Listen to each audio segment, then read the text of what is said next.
Hello and welcome to my legislative report. I'm State Representative John Payne of the 106th District in Dauphin County. This month I'm very pleased to present the fifth and final part of a series of programs focusing on my conversation with Dick Winters, a resident of my district and a hero of World War II. Many of you may better recognize Mr. Winters and the soldiers he commanded as the subjects of a best-selling book, Band of Brothers. Please sit back and enjoy this final installment of my conversation with this living legend, Major Dick Winters. You got to the end, Dick, and you're sitting there waiting on a point system to go home. Yes. Tell the viewers a little bit about the point system and how bad the men despised the point system. Well, they despised the point system because if you happen to be in a position that you were a couple points short of being eligible to go home right now, you were hurt. The fact that you hadn't been in the Army, you had been a replacement or so forth, didn't occur to you, I want to go home. Everybody wants to go home. And the quicker I can get out, the better. So there's very few of them that wanted to stay in the Army. So it was only despised by those that didn't have quite enough points. It was one or two short. That was the, in my case, I had more than enough points by far. But Colonel Singh said, you're essential, Winters. So he kept me around until the outfit was disbanded and the 82nd took over. So that was my part to cry about, the fact that I was, and one of the reasons I was so late getting home. Nixon and the rest of them had been back home months before I got home. So that was my reason to cry. Let's talk about home. Let's talk about when you leave the military after years of combat and killing and terrible conditions. I think it's important for our viewers and for the children of our viewers to understand, what was the transition like? How difficult was it to go from that combat conditions and then readjust back into civilian life? May look you straight in the eye. Do you think this guy you're looking at today has adjusted to this day? It's a slow process. And as we shared earlier here, you relive this with flashbacks. So this is part of the adjustment you're still making today. Initially, they're very tough. I can recall a time coming home and I just wanted to go take walks by myself to get away from the family, to get away by yourself, basically. And I'm walking down this street in Lancaster, and I'm going by a home that had a fence, pale fence there, and there was a kid coming the other way. And this kid had a stick with him, and he just took the stick and went brrrt, down along the fence. I picked myself up out of the gutter. You thought, just a natural reaction from what you've been going through all these years. When you have a machine gun fire, you hit the ditch, you don't care who you are. You don't think, you're reacting.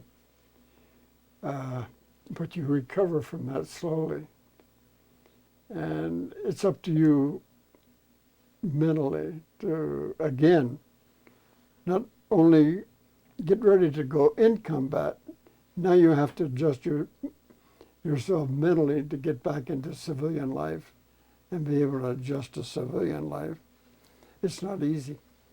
Dick, we're blessed that you spend the time with us doing this interview. My father, God love him, when he was alive, didn't talk about World War II, didn't talk about his experiences in the South Pacific. We need the veterans to talk about it. We need to know the horrors that you saw and what you went through. Why do you think it was that when the veterans came home, there weren't Band of Brothers books then. No, There weren't movies then. no. Men didn't talk about their experiences. Why do you think that was? Because to talk to you, they could talk to the men that were in the service with them that had shared their experiences. You can't always talk to men because they were in the Army, but you had to share the experiences of the battles that you were in, that you shared together. And to talk to somebody that was also in the Army, you can talk to them, but in a different way. But yet to talk to a civilian or somebody who's never been overseas, again, you have to withdraw yourself because he won't know what you're talking about. And you do not want to come across with or leave the impression that you are bragging. No, you're not bragging. You're just sharing a memory. And that's hard to do. So yeah, it's very, very difficult. And as you can see, it's even difficult right here today. I'm very curious. How did Ambrose hear about Dick Winters? How did Ambrose know that you had kept a diary or a record? And I mean, how did this whole process start? That started out as an interview that became a book, that became a miniseries, that became a movie. How did it start? I don't think we have enough time today to cover all that. But so I'll try and do it in a nutshell here. In a nutshell, the boys would meet once a year, a little convention. And this year it happened to be in New Orleans. There was a notice in the paper that this group was meeting.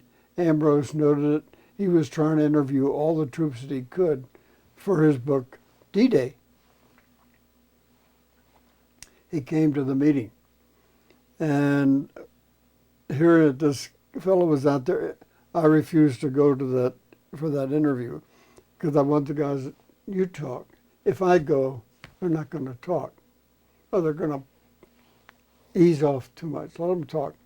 Well, they did. And it evidently, as I had suspected, got out of hand. The tales were pretty wild. And so I had reports in this from them, some of them later on. That these, oh my God, these stories were terrible. And so I ended up writing to this guy, Ambrose, a letter. And I said that I'd like an interview. And as it worked out, we were invited, Lipton, Gordon, and Guth. We were invited to his home for a dinner. And at the dinner, went over the memories. And at the end of the doing that, said, I think, sir, that there's a book in Company E, because Normandy, Holland, Bastogne, Berchtesgaden. He said, I'll think about it. I'll let you know. Okay. But he also let us know that he thought he was the best military historian in the country. Of course, he had a couple of drinks. But I was impressed. A few weeks later, had a letter that said, get your stories together and let's see if we can tell a story. We went to work. And again, Guth, who's local man here from Pennsylvania, and Lipton and Gordon and myself, we split up the company, got in touch with everybody, told them, get your stories together, send them to Ambrose direct, not through us, direct to Ambrose. And that's the way we did. That's the way we got it started. Great story. Great story. Dick, when I came in to your house today, you and your wife showed me a basket full of mail that came just today. That's correct. There had to be hundreds of letters. That's correct. And the impressive thing is they just get addressed to Dick Winters, and they're That's correct. delivered to you. That's correct. Credit to the post office. Credit the post office. God love them. Wonderful group of fellows over there. How many letters, and from where all in the world have you received letters? I have no idea how many. We promise ourselves someday when this thing slows down that we'll count them, but we do keep them, and they come from, honestly, from all over the world. They come from all over the United States naturally, every section. Texas sort of stands out, but all sections of the country. And they come naturally from England, Scotland, Ireland, France, even a few from Germany. And the ones that are really rewarding is when you start getting them from places like Japan and China. China, the book has been translated and published in Chinese. And it continues right on down to Australia, New Zealand, etc. But they all, John, have one thing in common. They all want to thank you. And they want to say thank you. We appreciate what you've done, that we have freedom today. And that's their message, to say thank you for what you've done. And when they say thank you to me for what you've done, they're saying thank you to everybody, the military. And that's very rewarding. And I hope it continues. Tell us about when you finally were issued orders to come home. Where did you leave from in England? What was it like coming home? And where did you come into in the United States? Well, in coming home, I received the orders for coming home from Joni, France. I was at Joni, France. At that point, we had been pulled out of Austria and sent to Joni. And there, the unit was broken up, and I had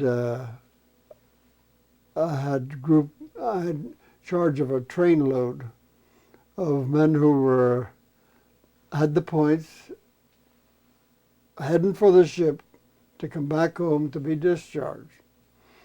So it was quite an experience. We went from Joni by train to Marseille, France.